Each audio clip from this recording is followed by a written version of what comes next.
Hi, welcome to the Ketriana Yvonne Show.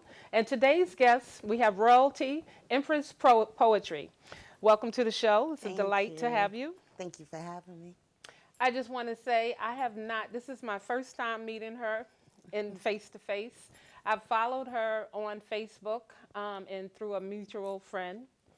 And I just find her to be another extraordinary person that you need to know. So here she is, and she's going to share with us her passion for profit and the pen and her whole journey to where she is today, hosting open mics all over Brooklyn. She launched a greeting card I think it was Valentine's Day, so look out for next year. And I don't know, maybe it's year round. Actually, it's year round. So we're just going to start, and she could tell us about where it all started. Well, where did it all start? It all started when I was a kid, and I read a poem. Well, my teacher introduced me to poetry via Edward Carmel Brathwaite, who's a Barbadian poet, and well, I'm Barbadian, so. Okay. So I read this poem, and I fell in love with poetry, and then I realized that all of the things that I needed to express that I couldn't express, I could do it on a page, so I did. And it followed me through college, and then I became a mom, and my daughter gave me every reason in the world to write, so I continued writing, and now I'm here, 4 books in. This is my most current book. Everything else that I've written are predominantly poetry. This one is a series of stories about my life and mixed with poetry. So the poetry correlates to the stories that you read in it. And it's about my transition from victim to survivor, because I'm also a survivor of domestic violence. So it speaks a lot about who I am and where I'm at, and how God turned all my tears into celebrations. Wow. So that's basically what this book is about. So I've been writing for well over 20 years, well over 20 years. And I've published, like I said, 4 books. A couple of other pieces I've also had featured in different magazines, etc. But poetry is my thing. Poetry is definitely, I know that it's my purpose. I figured out that the gift of poetry, I was given it so that I can use it to help other people. So it became a passion, and I figured out I could take my passion and turn it into a profit. So it's all peace. Okay. It's poetry, passion, and profit, and that's basically who I am. Okay. So. And your, well, she's going to perform later on in the show. And you will see, and it's like, as a poet, you know, I know many poets, and it's like acting, drama, and poetry all together. And, well, this is my opinion from what I see. And so I say it's fire. Okay, so you will see that. And so tell us about, so when you were a victim, and you said you were already a poet at that time. So did you ever stop writing, and then you were? No, I was writing, but I was writing and keeping it to yourself. Secret. So everything that I was going through has been documented via my poetry. But I wasn't sharing it with anyone, and I wasn't telling anyone what I was going through, because, you know, it's embarrassing, and, you know, oh, you can get through it. You know, the usual compliments that people give you in those situations. And I was like, okay. But I used it to strengthen myself. And then I realized via a performance that it was also helping other people when I was approached by this lady after my performance. And she said to me, you speak for me. Thank you for speaking for me. And I was like, what is she talking about? Because I was really stunned. She actually didn't let me get off the stage. And she said, what you stood on that stage and bravely spoke about is my life, and that's what I'm living. And I don't know how to tell anyone, but you made it clear that I should. Right. And I looked at my sister who was with me, and I said to her, I said, did she just say that? And she said, And can you, and I'm also a poet, so can you, and I know what that feeling is, that when you do something, like I say, I write to inspire. So, usually I write on this online platform. And so whenever I get a comment and the person says, "Oh, that was an inspiration," it just melts like my heart. You know what I mean? It scares me. So can you describe, it scares It you? scares me. Why does it scare you? Because that comes with the weight that someone telling you inspire me when I'm just human. So I definitely don't think that I'm the greatest thing on earth. But okay, but is that okay? Well, maybe that's some other area, but okay, for you, like for a woman to come up to you and say, "I'm in that place where you have escaped," and through your words, and now these words are circulated in the world, and they're helping other ones, and that person tells you that, and so you said that's scary for you. It is because that's when I grasp that I'm doing what God purposed me here to do. So that's what's supposed to make it easy. It makes me very scared because then it puts on the additional pressure of, well, if I don't, because, you're a writer, so as writers, sometimes we go through writer's block, and when I go through writer's block, I feel like I'm not doing God's work. I'm not doing what I'm purposed to do. And in those situations, that's where the fear comes in because, I believe that if you don't use your gift, it will be taken away from you. So that's the fear. That's what I said. It scares me. So that's it. So okay, because I see you performing like weekly. I don't know if it's daily, but all the time. So is writer's block something? Because I don't really.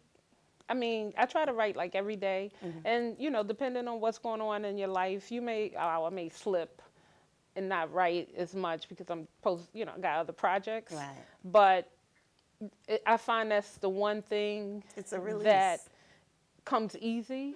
And so do you get writer's block? All the time. And so does it last so long? It has its moments. Sometimes it can be, a day or two. Sometimes, when I was doing this book, I had writer's block for 6 weeks. And it literally took the people that were reading the book as I was writing it. I waited too long. They were waiting too long to get an email with the follow-up. Right. So I got cursed out, and I got stressed out about it, and that's what brought it back because they were actually waiting for the rest of the book. Right. And I realized that my writer's block is affecting them helping me do what I'm supposed to be doing. Right. So I had to it's a journey to get through writer's block sometimes because, like you said, sometimes it just goes away. And in actuality, a lot of times, for me personally, when I would experience it, it's because I've allowed something else to distract me from what I'm supposed to be focused on, and that's what took away. So that's really my biggest fight with writer's block is distractions. Okay. Yeah, I can understand that part. It's I think I'm in that. It happens very easily. Yeah. You don't realize it either until, but writing is like breathing for a writer. So it's like you holding your breath. And eventually you realize, okay, I'm not doing what I'm supposed to be doing. You're giving birth to something that you're experiencing, but for other people to experience, they're waiting for that baby to come out so they can say how cute the baby is, and you're still holding on to the baby, or not. Yeah, but even with that, I stand with the philosophy that it's okay. For every writer, there is a reader. Everybody is not going to click with your style of writing. You're not going to be the messenger for them. I might be. Somebody else might be. But there will always be a messenger for each person. So I don't really get caught up in, I don't know if, you do to an extent, like how is this going to be interpreted or, it is what it is. Well, I'll say this. As a performer, I had to get over that thought process because as a performer, I know that when I stand on the stage, I may not look like what the audience may be expecting, or it may not, what I'm saying may not translate to them the way.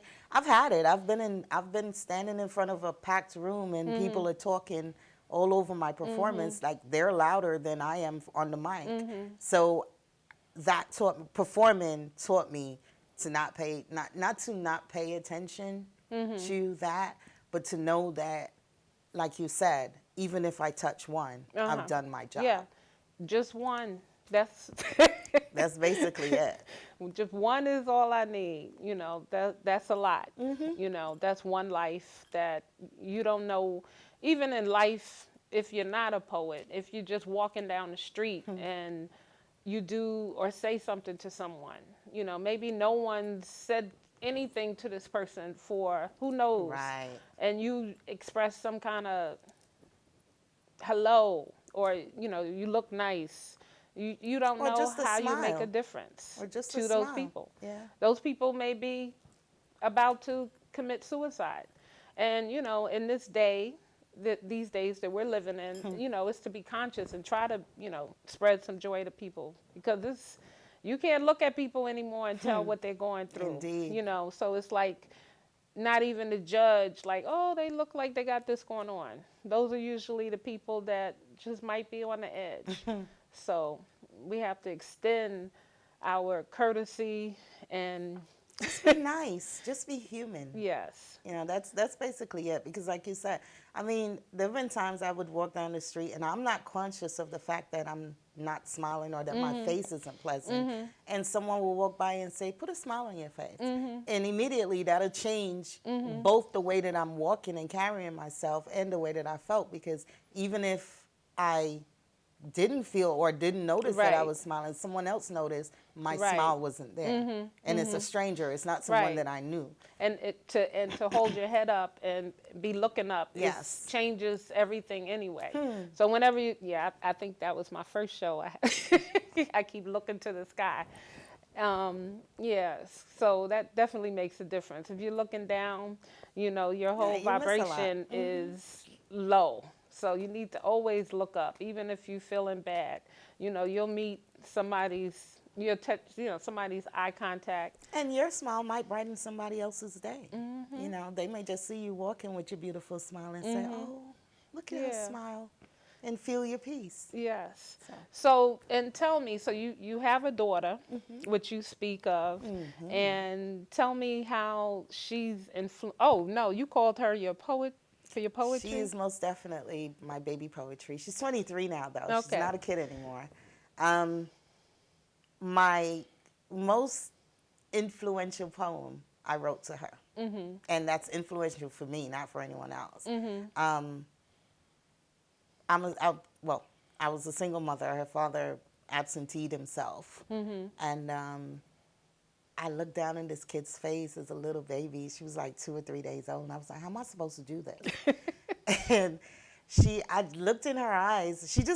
We just had this eye connection thing. And for some reason, I heard the words resonate, patience and love. And that's basically what I birthed, patience and love. This kid is amazing. She really is. And she is my poetry. She gives me all of my that. inspiration. She's she's a graduate now from Morgan State University. She's Shout out. getting ready to leave for Texas in a couple of days as a military intelligence officer in the Army. All right now. And she's done well. She's done, people cursed our lives. People, and this is why I always, especially when I'm talking to single moms, do not let anyone tell you because the child's father is not there or because you're single and you don't have a partner, you're going to fail. I've had ministers that cursed my daughter's life with their Christian tongue about being a single mom. And, today I just pop a collar and just give them a little wink when they see us, because, and it's not bragging or boasting, but you spoke negativity into this and it gave me inspiration to make sure that doesn't happen. And she's great. She's great. I don't tell her that often. I make sure she doesn't see this show, but she's phenomenal. She is. She's an inspiration to other young ladies. She's a Zeta. So she's definitely there for her sisters, and she says she learned it from the way that I've been with my sisters and my friends and stuff. So, yeah. And that's a testimony for who you are in the world. She is my testimony. So, like a mirror, that's a reflection of you. So I don't know why you wouldn't want her to hear you say these things. Because her head gets big. She knows. She's an Aquarian. She's very, very, very, very arrogant. Well, She I really would say is. she's entitled. I think She is. And you're the Empress, so come on now. I am. What else can she do? I am self-acclaimed, but that title was something I battled with. That we're using that name for a very long time because I wasn't sure that I could stand up to the title.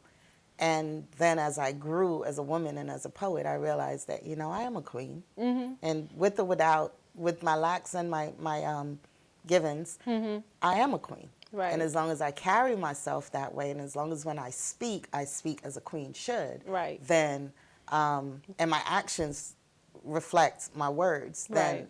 that is what is queenly of you. Right. So, and everybody was walking around calling themselves queens. Well, my mother's name happens to be Queen, and so See, I'm also royalty. I'm telling you, my grandmother, bless her heart, my grandmother always used to say, people are not going to like you. And I promise you, my grandmother used to say this to me.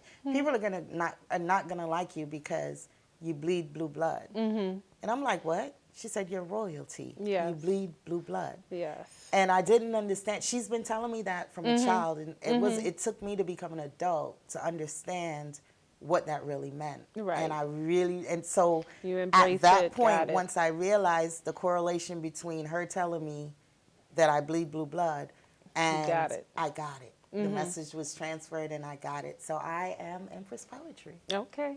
And we will be a testimony to when you perform. Yes, And yes. why you are so deserving of that. And so, like I said, for me, usually I meet people and I say, oh, they got me because I'm tough and, I see all these things and everybody's going to be a legend. So you sit here. So, Speaking now. but what I can say is by not knowing you, for you to speak to, because I'm always kind of skeptical of people I don't know. But with you, I could just trust, which is what, sometimes you have to do that. Yeah. And so I can already feel like, even when I spoke to you the day on the phone and you were like, oh, I needed this or whatever, that it's just a connection, I feel anyway. And so I'm so glad. And to be a person that also does what you do. And I'm like, I really have I don't want to say mad respect for you. And it's to see someone putting together platforms for other people, other dynamic poets, and sharing herself. And she has a sister that is her assistant. And not knowing you, but even she speaks for you because I'm like, I don't, I know somebody got your back and they're promoting you and they look up to you. And so by not knowing you, it was almost like I knew you because she definitely is in your corner and she is a rep for you. So I'll give you that. Yes. And also, so then, like I said, and then you have let's talk about your cards. Right. So my cards, I didn't actually start this. My business partner, he was doing it before, but the card lines were always just pieces written by males. So he wanted a female. He was like, "Listen, come on board, and let's put a female touch to it." So my contribution is for the cards that speak from the females. So Okay. we've got Valentine's, we have Women's Month, we have Mother's Day, Father's Day, graduations, sympathy cards. We've gone the full gambit. So it's Adeyemi Artistry is where you would find the card line and his books. And what's his name? Well, his name is Negus Adeyemi. Say it again. Negus Adeyemi. Okay, so we'll post Yes. that email and the card email as well. I've neglected to bring the card. I forgot. But so it's pretty much card because you go into the store and you find Hallmark and all them other people and Right. Like where is but their cards are so generic. They don't really speak from you just choose one because it's the Right, closest thing to closest what thing. you want to say. And, my idea came from, let's say you go out on New Year's and you meet someone, and you and that person been chilling from New Year's to Valentine's, but you're not in love. Right. When you go to the store, though, every card for Valentine's says, I Right. love you. So our cards say, I like you, I think you're cool. I want to spend some more time with you before I can say I love you. So that's where our cards, we fill in that little gap that makes it a little bit more they speak to you comfortable. where you are. Right. Not at Perfection. not at the end. Yes. They meet you in between where Yep. before you get there. That's it. That's exactly it. Well, that's wonderful. So, like I said, I just think it's wonderful that as a woman, as a poet, to use your voice to make a difference in the lives of, especially you spoke of domestic violence, and that is a voice that is held down, like where people can't speak for themselves. So to have someone out there that telling their story in your book, in this book, right? Yes. Yeah. That makes a tremendous difference to people, because everyone needs to hear. Like, so many people feel like they're alone in whatever the struggle is. But that's the handcuff of domestic violence, is that the victim is meant to feel like Right. they're alone. You can't depend on anyone but Right. your abuser. Yeah, and usually the person that is putting, taking your voice away, they want you to be separate. Right. And you end up in that place where you basically are alone, because, Well, that's actually a part of the program. Right. They program you Right. to feel alone, so you only trust them, and you only depend on them. Right. So, and it's so much more than just the physical abuse, because the verbal abuse will break Right. you mentally. Right. And then there's the emotional abuse that makes you feel totally unworthy. Right. And then you're insecure, so you don't want to tell your friends. Right. And you don't want to tell your family, especially if he's a good guy. Like Right. he was a good guy. Everyone thought this was the most magical thing to Right. happen for me. And I thought so too, until I got the hit and the financial abuse. You want a man to be a man, especially when you're married, and you want to let him be the leader. So he had full control of his money and mine, and he used that as a handcuff, a bracelet to. So it went from me being able to spend my money to me asking, is it okay for me to get some of my money to spend? Right. And I'm grateful, and this is gonna sound weird to some people. I'm grateful that I went through it, that I got through it, Right. because I'm who I am today. Right. Is because I made it through. Right. And I can speak on it now without fear and without tearing up and all that stuff, because it's now, not to say it's a badge of honor, but to be able to look as a survivor back and see where I failed as a victim, to be able to look back and see what my weaknesses were when I was a victim, is intriguing, because it gave me something to work on. Right. And it gave me something to say, to make sure that I never fall back into that situation again. And I know what love feels like. Right. We know it's not supposed to hurt. Right. So that's basically the gratitude that I have for being a victim of domestic violence, is because of who I am today. I love who I am today, and I am who I am because I survived that. Right. And that's basically it. So my advice for most people is, see what your weaknesses are. Even if you're in the situation now, just look and see, what is it that you need? What do you lack Right. that this person is giving you that forces you to stay in that situation? One of the other situations that I was going through at that time was that I was an undocumented immigrant at that time, because I had my daughter while I was here as a student, Right. foreign student, and I had complications with the pregnancy, so I was forced to stay here because I couldn't travel Right. with the pregnancy, and my visa went crazy. Right. That violated the visa. And so that was one of the other things that he held on to me with, because I couldn't do anything, you know? And, you know, with it being a topic today, I implore anyone that's going through domestic violence and feel like they have to stay there because Right. they're not a legal resident or whatever. You Right. don't have to stay Right. there. There's no, Right. that's not necessary. But at that time, that was one of the things, and I still didn't get my residency through him. He used that as Right, well right. as something to hold me back. That was another weapon that he used against me. So now, in addition to being an advocate against domestic violence, I also advocate for people in undocumented statuses. My degree, I did go to college. My degree is as a paralegal, and I spent most of my years before I quit my job to become a full-time author. I worked in an immigration office helping, well, doing people's files and stuff like that, helping Right. people to get their residency. And it's a journey. Yes. It's really, really hard. Like, people think it's, oh, well, you've been here for 40 years. Why aren't you a resident? It's not that easy. Right. So currently what I do, I mean, I'm not working in immigration anymore, but so as we were sitting here talking, one of my favorite pieces that I perform came to mind, and it's in the book, so I just wanted to just do that for you real quick. It's called Lioness Arise. Your roar has been minimized to a purr. Darkness deafens your light. Your dreams have been stolen by the fears that nurtures your plight. Lioness, arise. Rise like the beautiful sun that greets you in the sky.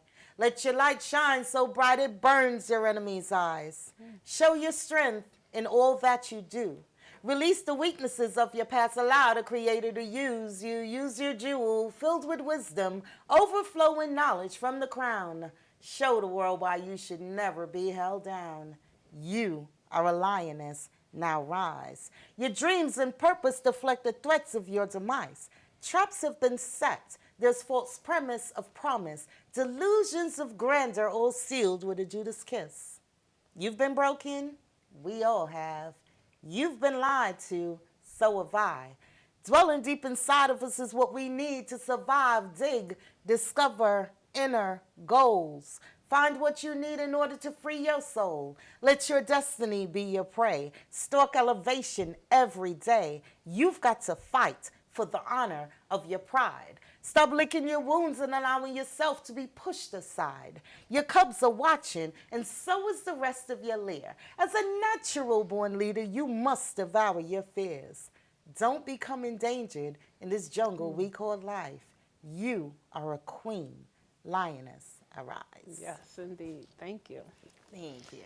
And I'm a Leo. So that resonates. Wow, that's powerful. Thank you.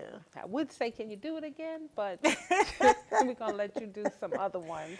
Yeah, Wow. so that's like my anthem. That's the piece that I use primarily to speak to women. And it Because definitely does. you know, we always gotta speak power into ourselves, especially as women. You know, there's this gospel song that says "encourage yourself," and this is like my poetic version of that. Sometimes you Right. got to pray over yourself, and this is, to me, this Have was to my stay that was prayed it. up. Yeah, you know, so we have to stay encouraged Yes. as women. Yeah, it's easy to, be encouraged, and then just like that, to need, to Listen. fall and forget. Even as someone that is entitled as an inspiration, sometimes I need inspiration myself, Right, you know. So exactly. it's not, on social media there's always this thing that says check on your strong people. Yes. That is so true. Yeah. Check on the people you think are so strong they don't need you. Right. Trust 'Cause me, those are they the need people you. that no one ever thinks that they need any help, and those are the Yeah. people that need it the most. You definitely I gotta spoke check about on that them. on one show on mental illness, and I was and how it didn't go too well. But anyway, checking on a strong friend with out of good intentions. But Well, even people that aren't, if they haven't accepted that Yeah. they're going through something, then, because I've had friends that were going through domestic violence, and I saw the signs. And if I would say something, and instead of them hearing what I'm saying, and as gentle as I said it, they took it negatively because it was the truth, and they knew it was the truth, but they weren't willing to, they weren't ready to make a change. So you have to be careful too with that, because like you said, sometimes it don't go so well. You know. But just always be open to help and to inspire, and that's what I do. And for me, to listen to the poem that you just shared, like today's poetry for me, because I don't say it all the time, and it's not like I think everyone is like, when I used to go to a lot of open mics, but like now I'm like, no, it can't be that bad. Like, and I'm not saying everyone has their story. It became like one but song. It's, sometimes it's like to be a poet, and I'm like, for, I guess to be a little older and things are supposed to be better in the world. But most of the truth that people speak in their poetry, I'm like, for me, I'm like, where's the love? Where is the happy?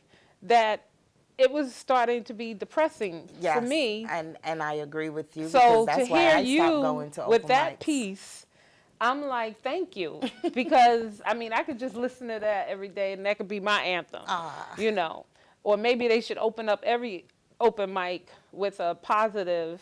I mean, not to, but everybody's art is their art. To change the energy. And nothing against that, but for just me personally, I for anything, if it's a movie, I don't want to see anything that's not going to make me feel better. I think today's poetic voice is one that's coming from the turmoil and the pain, and that's where today's poet is pulling their energy from.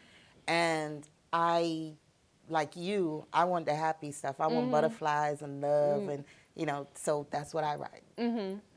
I do have some dark pieces, and I even have some angry pieces. Right. And even for me, I think it's a poet, Joe Pan, and he writes, I think his book was called Pain. So I took a workshop, and it was like you had to write what they call an active, like as if it was happening now, and write a painful piece. Now for me, as crazy as it was, I went there, but when I read it, it makes me laugh, because it is so unlike me, because it's like I went there, and it's like, it just sounds like craziness to me. And for something that's crazy to make me laugh, I'm like, what is that about? But I guess I'm a spirit writer, so what touches my spirit is usually something of love. And so to, like I said, as a writer, you kind of follow what the prompt or whatever, the workshop, what you're trying, your intention. And so, and that wouldn't even be a piece that I would want. I think I did read it. I did do it one place, and, like I said, it just makes. But I promise you, somebody related to that piece, and that's. I'm sure a lot of people probably, because it's kind of like talking about a person where you're wishing like all of these painful things. So I'm naming like the metaphors for the pain. Like it's a man, so it's like experiencing childbirth like maybe 12 times. Oh, you went there. Oh, it was theirs. Theirs I probably have ever gone, and the first time I actually wrote something like that. And so it was just really interesting to me that when I read it, I always start laughing, because I'm like, this is like, what I'm saying? Like, this is like really crazy. But it's an expression. You got it out, and you probably was able to translate for somebody what they couldn't or who knows, do for themselves. Let some others. I mean, for me, I think a correlation to what you're saying is my love poetry. Like, I've always considered myself to be a prude, except for with my poetry. Right. In my poetry, I'm a tart, according to my mother. According to my mother, who's very British, I'm a tart. you know. So, but that's where I let it loose. I let it Right. loose in my poetry, and then I put it on stage, and I hope that I don't pick up a Right. stalker. And that the kind men of get thing. it and they love it. You Yeah. know, they're like, I mean, I'm currently, I know he hates when I talk about him, but the love of my life, we've been friends for well over 25 years. And this man used to use my poetry to pick up other women. So I knew that it was doing what it was supposed to do because he's picked up a lot of women using my poetry, but this was before he realized that I was the one for him. And now he knows it, so we don't have that problem anymore. Right. And now he reads my poetry and recognizes that it's for him now. So Wow. he gives me butterflies. That's great. So, so as far as like when you write, do you share it with people, or you have your, I or have. does he read, say, oh, what you're reading, and you can, Well, no, he doesn't. He'll read my stuff if I post it. He'll never give me an opinion on it whatsoever. right, smart man. As far as pretty much, as far as others, my I call her my manager, promoter, but you know who I'm talking about, our mutual friends.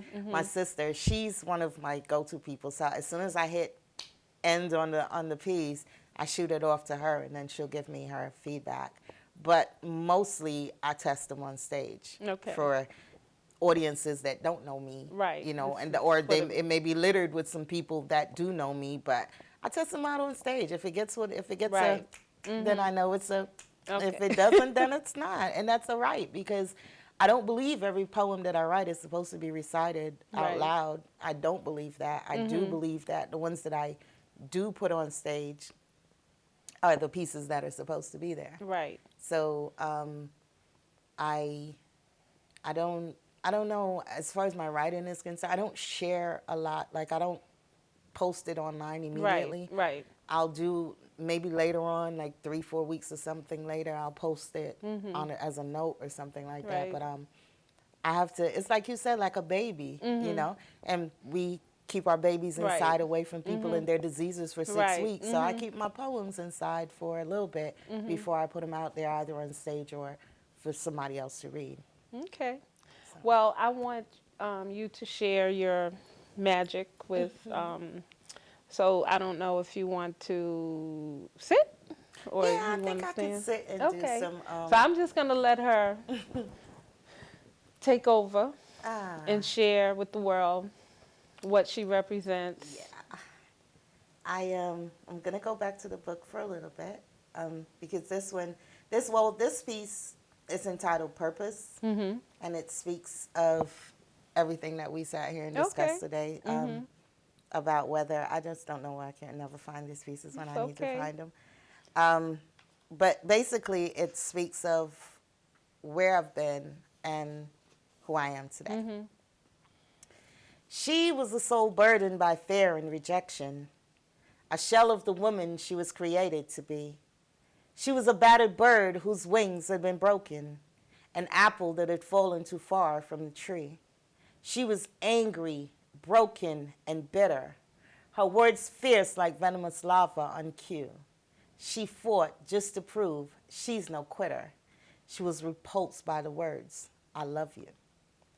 See, for some time she, okay. We had a battle going on inside of me. My mind was a field of pure misery, negativity, devastation. Everything I conceived led to destruction. My Midas touch turned nothing to gold. I found myself in a place that was lonely and cold, where darkness was the blanket that covered me. Somewhere in the fog, a voice cried out, rescue me. I was too weak to even care about my destiny. Self-love, empowerment, that was all foreign to me.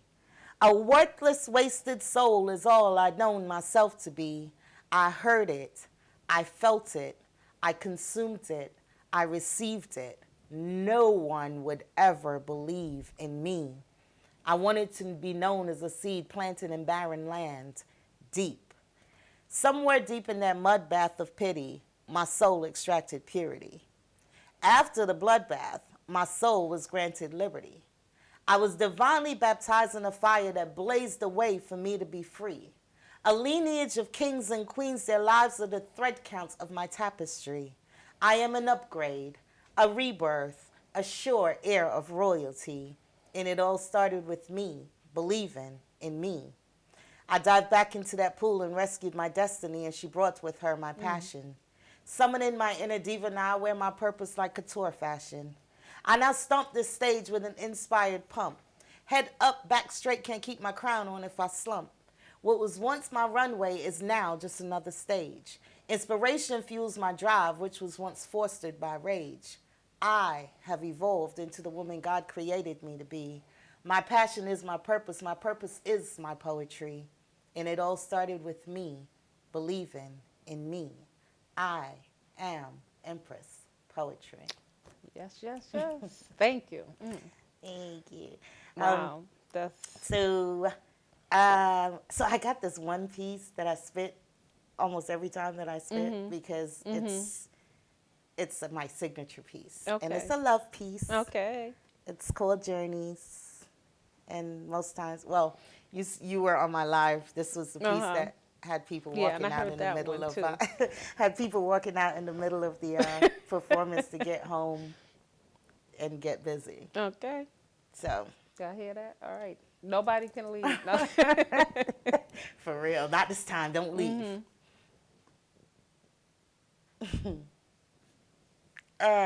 Did I just do that?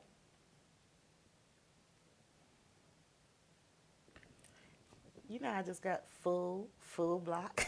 okay. Stephanie, how does Journey starts again? Journey. Oh, there you go.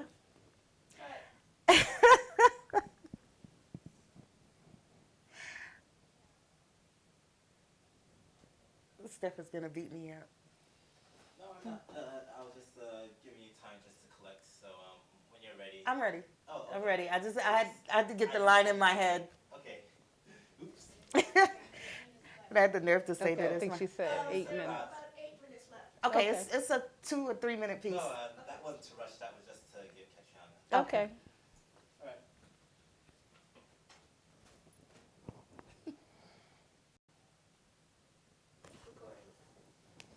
4, 3, 2. I sat back last night and reminisced on the first time that we made love. I smile as those memories flooded my mind and I relived that journey. Oh, I remember. I remember looking into your eyes and comparing them to the land of Kemet New. You laid me across a blanket made of brown mudcloth. I reached my arms up and welcomed you to the motherland. You entered at Cairo and made your way to the Sahara deserts where the heat intensified even as you created oasis after oasis, making it as wet as the Amazon jungle.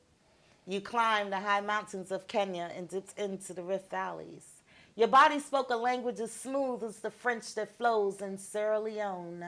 Slowly you made your way to Mecca, moving skillfully around the pyramids of Giza, creating such excitement that the head of the Sphinx started spinning. Isis and Ra awoke from their mummified state and gazed in amazement as you broke the dam and allowed the river Nile to flow freely. You wrote hieroglyphics on my walls and then headed for more. I sat back last night and reminisced on the first time that we made love. I smile as those memories flooded my mind and I relived that journey. Oh, I remember. I remember looking into your eyes and comparing them to twinkling stars. You laid me across a blanket made of black velvet. I reached my arms up and welcomed you to the universe. You encircled my planet, recreating the rings around Saturn, conjuring delusions as dense as the bands of clouds on Uranus. You moved with the ease of the retrograde rotation of Pluto. I swear I've seen as many as the 8 moons on Neptune when you touched my spot. Increasing my body temperature to the photosphere of the sun, now landing on Venus, struggling to breathe as you sailed through the Milky Way. You went so deep it was as if you were digging the canals of Mars, and the passion within me flowed like lava on Mercury. You reproduced nuclear reactions deep within the core of my existence. The explosions went off and I saw shooting stars and Halley's Comet. and a kiss caressed me as I descended to earth. I sat back last night and reminisced on the first time that we made love. I smile as those memories flooded my mind and I relived that journey. Oh, I remember, I remember, I remember, I do. That's it. Girl, okay now. That's beautiful. So there's a Just- variety. Mm-hmm. And I think that's the spice of life, and that's the spice of my poetry. It's a variety. And just to be able to capture the words of a continent and deliver it like that is like, that's a gift in itself. Thank you. You know, it's not only, it's the pen, the poetry, and the passion, and the purpose. journey, you know. And she's sitting down. So if she was standing up, it's like full drama. It is. It And so that in itself is like, you know, a whole production. So I admire you for that, Thank because I'll tell you. anybody, I am not spoken word. you know, so it is. graduates though. Yeah. You're gonna write something one day that you're gonna actually want to. Well, I do. You know, it's things I do. But when I say spoken word, you know, spoken word is different than speaking it's poetry. like watching, you know, watching 'cause the word. it do is a full production, and you know, so I usually tell people, I guess because I, you know, was a new writer, and when you don't know, I think the first open mic I did was a competition for Mega Evers. Oh. Okay, so. And that is like tremendous, the youngest, the serious young That's a poet lot of laureate. pressure. But if you don't know, it's like you don't have that anything to judge against. So Right. it's kind of like a good thing though, because Well, I mean, once I don't compete in slams. Yeah. Because I don't want Right. myself to be I'm not- judged. yeah, it's- I perform my work. right, It's you not- know, you have a purpose, and Right. then people, they have a purpose too, but it's different.